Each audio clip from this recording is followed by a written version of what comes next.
Science. Ces images sont la première phase d'un outil interactif d'anatomie. À l'origine du 4D Anatomie, un neurochirurgien hongrois, Attila Balog. Son objectif, rendre les détails anatomiques humains via un logiciel informatique complexe, ce dernier permettant d'animer des milliers d'images 3D du corps et de reproduire l'expérience d'une dissection anatomique réelle. Cet atlas de l'anatomie en 4D a été conçu comme un outil pédagogique interactif destiné aux étudiants en médecine, aux professionnels de la santé et aux chirurgiens. Les spécialistes peuvent pratiquer la chirurgie depuis chez eux d'une manière interactive et même accéder à la salle d'autopsie. De la structure osseuse du cerveau, des photos sont réalisées lors de minutieuses dissections microchirurgicales. Le système de 4D est entièrement basé sur des images réelles, il n'y a pas de simulation sur ordinateur. Le docteur Balog a créé le prototype du système d'imagerie NeuroArc. Il est au cœur de l'Atlas d'anatomie 4D interactive mis au point à l'Institut national de neurochirurgie à Budapest. Le professeur Laszlo était l'un des collaborateurs du docteur Balog au début de l'aventure.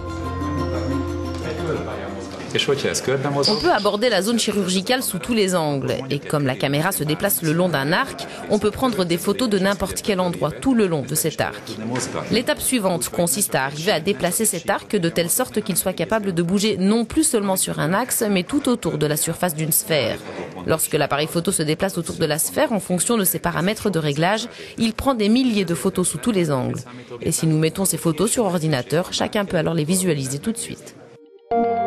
Le terme anatomie 4D vient de l'intervention du temps comme nouveau facteur. Il ne s'agit plus seulement de prendre des photos d'un état chirurgical donné, mais d'enregistrer le déroulement de l'intervention chirurgicale.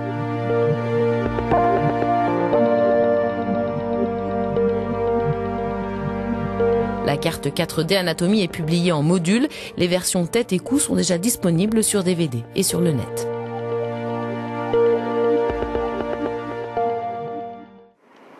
Atteint d'un cancer du côlon il y a 2 ans, Daffy Jones est aujourd'hui totalement tiré d'affaire. Son combat désormais militait activement pour le dépistage du cancer. Le cancer colorectal est généralement mal diagnostiqué. Vous pouvez être diagnostiqué comme IBS, syndrome du côlon irritable, ou souffrir d'anémie. Ça peut être aussi la maladie de Crohn.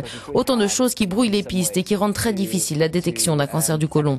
Donc je pense que toute nouvelle chose qui peut aider à prévenir ce cancer ou qui peut accélérer le processus de diagnostic est extrêmement important et je m'en réjouis.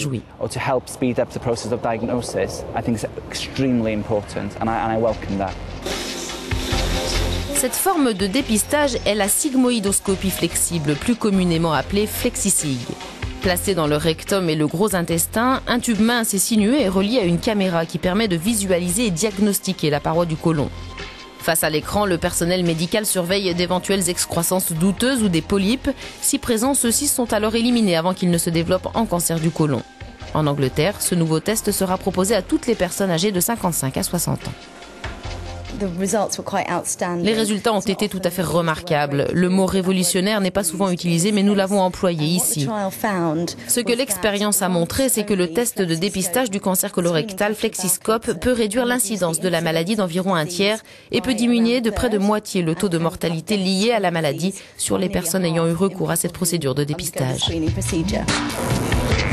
De nombreux pays se sont engagés dans la prévention du cancer colorectal. Plus d'1 million de nouveaux cas de cancer colorectaux ont été diagnostiqués dans le monde en 2008. Pays les plus touchés selon l'Organisation mondiale de la santé, les pays développés et industrialisés.